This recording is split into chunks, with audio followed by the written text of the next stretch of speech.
ข้าวหนึ่งข้าวนี้แล้วพี่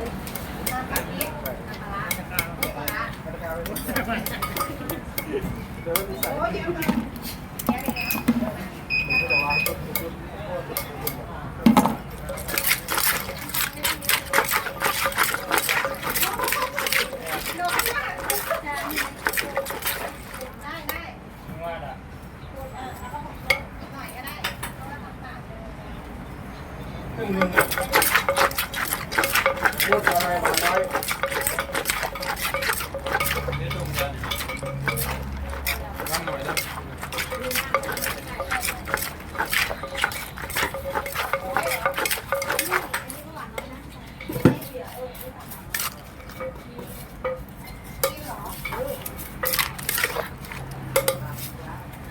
ส่วนแกเย็นทางกินได้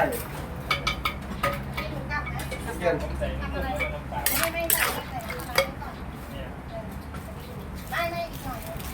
แล้วทำได้ปั๊บเจ้าหวีเลยเดี๋ยวเราจับขาตัวเราจับเจ้าขาตัวแล้วทำได้ทำได้คือทำได้ขาตัว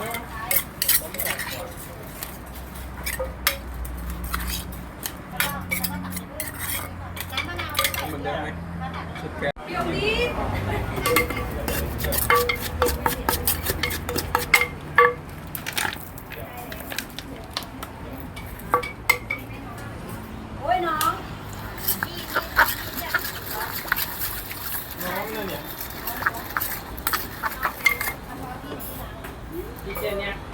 โอ้ยแค่นี้พอตำไทยกับตำข้าวโพดแต่ถ้ามันเป็นตำเผ็ดแล้วมันก็ถ้าตำปลาร้าเอามาตรฐานนี้ไปก่อนไม่ต้องเผ็ดเนี่ยอร่อยแล้วได้เลยใส่แล้วนี่ตัดโคราบ้านเลยโคราบ้านเลยตัดกินทำไมเนี่ยน้ำตาลได้เข้าน้ำค่อย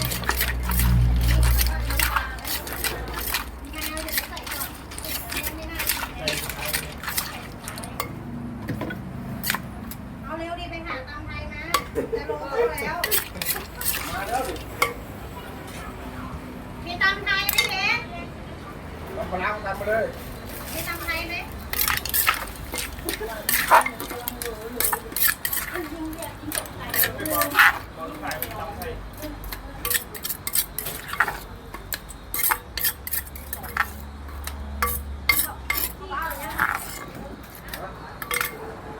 โอเค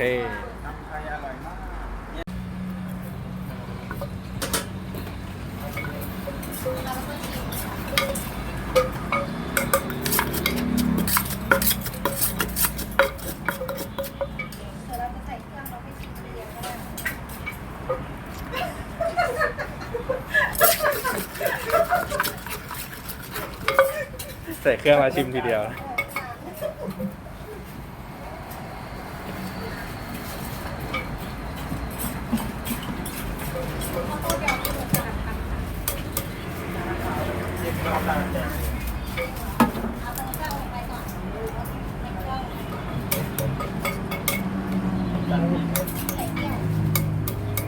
อันนี้ตำปลาร้าอยู่หรอ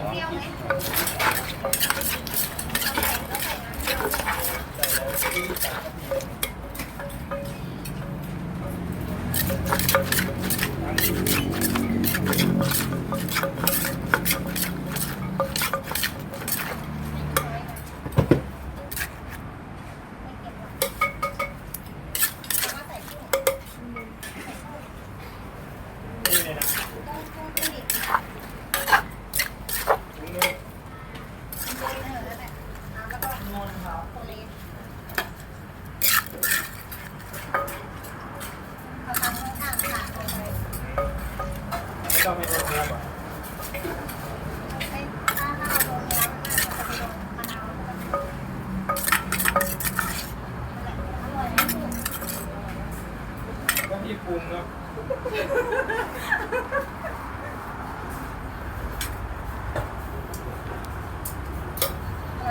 เป็นไง เป็นไงบ้าง เปรี้ยวหวาน โลกแรกของชีวิต อ่า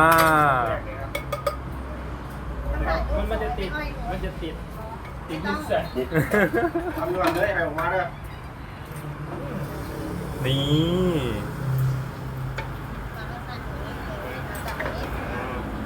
มาใกล้ๆโค้กดิยกไปไหนแล้ว กันอยู่หัวเหรอ เอาวางตรงขอบปกก็ได้จะได้ไม่เมื่อย มันหนัก ไม่ต้องยกถือเฉยมืออ่ะ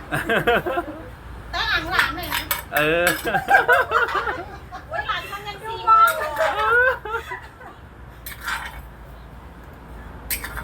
ว้าว เสร็จแล้ว ไปดูผลงานด้วยนะลูกค้ากินหมดก็ เดี๋ยวผมไปเก็บจานนี้เอง ตัวไหน เจนต้องเดินไปถามเลยนะ เป็นไงบ้างครับ ลองดูเลยนะลูกค้าท้าชิมครั้งแรกก่อนลองเอาพี่บุ๊กอันเล็กใช่ไหม อัดเล่น อัดเล่น นี่